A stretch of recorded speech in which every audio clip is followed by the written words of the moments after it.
Olá! Hoje a gente vai mergulhar num tema chave.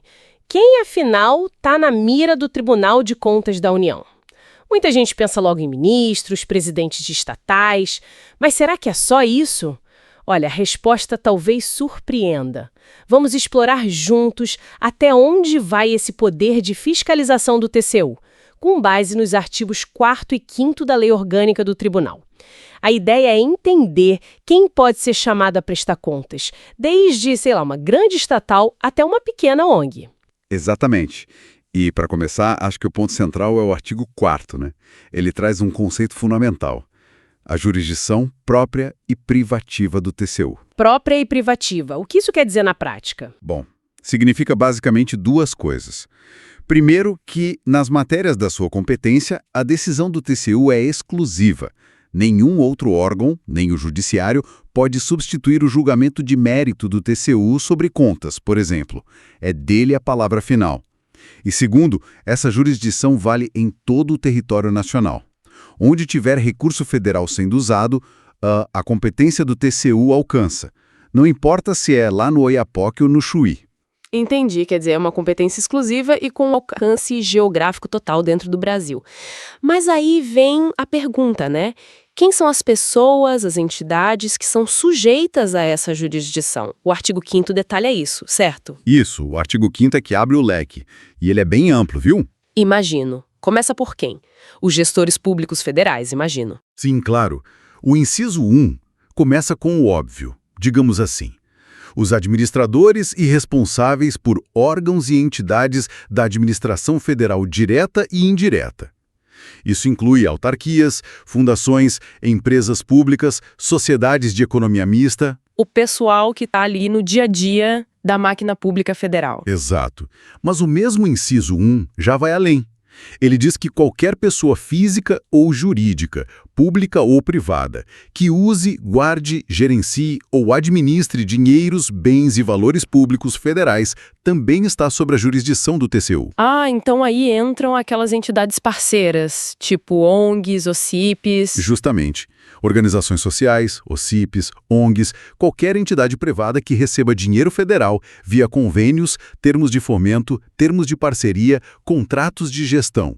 Todos entram nessa conta. Uhum. E tem mais. Olha só que interessante o inciso 2º.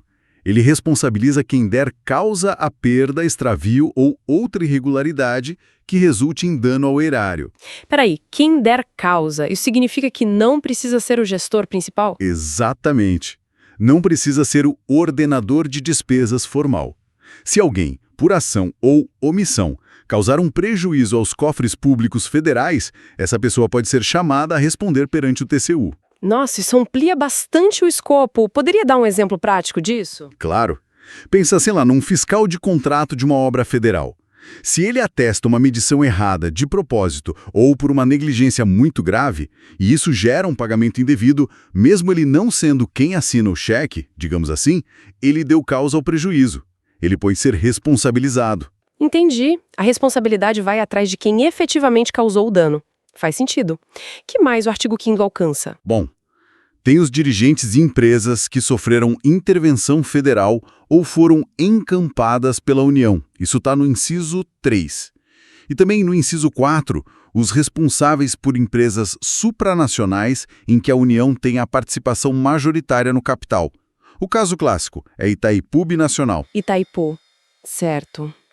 E aquelas entidades que arrecadam contribuições específicas, tipo Sistema S, conselhos profissionais? Também estão na lista. O inciso V é claro, os responsáveis por entidades que recebam contribuições parafiscais e prestam serviços de interesse público ou social. É o caso do chamado Sistema S, SESI, SENAI, SESC, SENAC e também dos conselhos de fiscalização profissional, como OAB, CREA, CRM. Muita gente nem sempre conecta essas entidades diretamente à fiscalização federal, né? Pois é, mas como elas lidam com contribuições que têm natureza pública, o TCU fiscaliza sim. E o outro ponto importantíssimo, talvez um dos que mais espalha a competência do TCU pelo país, é o inciso 7º. Qual seria? Ele sujeita à jurisdição do TCU os responsáveis pela execução de convênios, acordos, ajustes ou outros instrumentos parecidos celebrados com órgãos federais. Ah, então é por aí que entram estados e municípios. Exatamente. Estados, Distrito Federal, municípios e também entidades privadas que recebem verbas federais por meio desses instrumentos. O dinheiro desceu para o estado, ou para o município, ou para uma entidade, mas ele continua sendo federal. Portanto, a aplicação dele continua sob a fiscalização do TCU. Isso é crucial. O dinheiro não perde a origem só porque foi transferido, né? A fiscalização acompanha. Perfeito. A origem federal atrai a competência do TCU para verificar a boa e regular aplicação. Falamos muito de quem está na ativa, gerenciando os recursos. Mas e se a pessoa já saiu do cargo? Ou, num caso mais extremo, faleceu?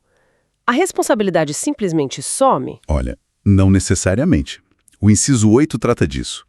Ele fala da responsabilidade dos sucessores. Sucessores, quer dizer, os herdeiros. Isso, os herdeiros. Eles podem sim ser chamados a responder por débitos que o gestor falecido tenha deixado perante o TCU. Mas, e isso é importante, existe um limite claro. A responsabilidade do herdeiro vai só até o limite do valor do patrimônio que ele recebeu de herança. Não pode ultrapassar isso. Uau! Mesmo com esse limite, a ideia de responsabilizar herdeiros mostra a seriedade da coisa. E sobre a diretoria, conselheiros, eles também entram. Às vezes, não são eles que assinam tudo. Entram sim, e aqui a gente fala de responsabilidade solidária. O inciso 9 menciona isso. Representantes da União em estatais, membros dos conselhos fiscal e de administração dessas empresas. Solidária como? Respondem junto com o administrador principal. Exatamente. Se houver um ato de gestão claramente antieconômico, uma irregularidade grave, uma omissão, esses conselheiros e representantes podem ser responsabilizados junto com os gestores diretos.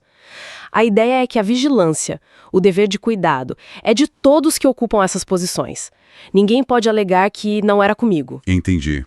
Então, para tentar amarrar tudo isso, a mensagem principal é que qualquer pessoa ou entidade, pública ou privada, que de alguma forma gerencie, utilize ou seja responsável por recursos federais, está sim sob o olhar atento do TCU, desde o ministro até a pequena entidade conveniada lá no interior. Precisamente, é um alcance vastíssimo.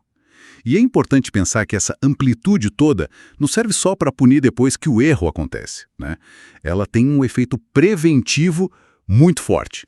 Como assim? Bom, saber que existe essa possibilidade real de fiscalização, de ter que prestar contas, de ser responsabilizado pessoalmente, até no patrimônio. Isso funciona como um grande incentivo para que os gestores e todos os envolvidos ajam com mais cuidado, com mais zelo, com mais probidade na aplicação do dinheiro público. É um mecanismo de boa governança, no fim das contas. Faz todo sentido a amplitude da jurisdição como um estímulo à boa gestão. Exato. A prevenção é tão importante quanto a correção. E assim concluímos mais um passo na nossa série sobre a lei orgânica do TCU. Hoje vimos que a jurisdição do tribunal é ampla e alcança gestores, entidades privadas e até sucessores que manejam recursos federais. Se você curtiu, deixe seu like, compartilhe com quem também quer entender como o dinheiro público é fiscalizado e siga o nosso canal para não perder o próximo episódio. Obrigada pela companhia e até breve.